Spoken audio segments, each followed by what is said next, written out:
સુરત શહેરમાં એક અનોખો અને હૃદયસ્પર્શી કિસ્સો બન્યો હતો। ડ્રોન ટેકનોલોજીનો પ્રથમવાર ઉપયોગ કરીને પોલીસે માત્ર મિનિટોમાં જ ગુમ થયેલી એક 8 વર્ષની બાળકીને શોધી કાઢી હતી। બળવા બાબતે માતાના ઠપકાથી નારાજ થઈ બાળકી ઘર છોડીને નીકળી ગઈ હતી। દિવસભરની શોધખોળ બાદ પણ દીકરી ન મળતા આખરે પરિવાર પોલીસ સ્ટેશન દોડી ગયો હતો। ઘટનાની ગંભીરતાને ધ્યાનમાં લઈને પોલીસે તુરત તપાસ શરૂ કરી હતી અને ટેકનોલોજીના સંયોજનથી બાળકીને સુરક્ષિત રીતે શોધીને પરિવારને સોંપી હતી। 3 એપ્રિલ 2025ના રોજ ઉધના વિસ્તારમાં રહેતા પરિવારની 8 વર્ષની બાળકીને ભણવા બાબતે માતાએ ઠપકો આપ્યો હતો અને ત્યારબાદ ગુસ્સે ભરાયેલી બાળકી હું રમવા જઉં છું કહીને સવારના 10:30 વાગ્યાની આસપાસ ઘરેથી નીકળી ગઈ હતી।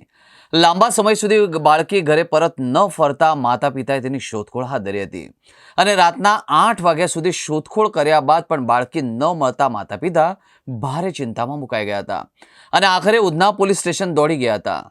કલાકો સુધી 25થી વધુ સીસીટીવી ફૂટેજ સ્કેન કર્યા બાદ પોલીસને એક લીડ મળી હતી।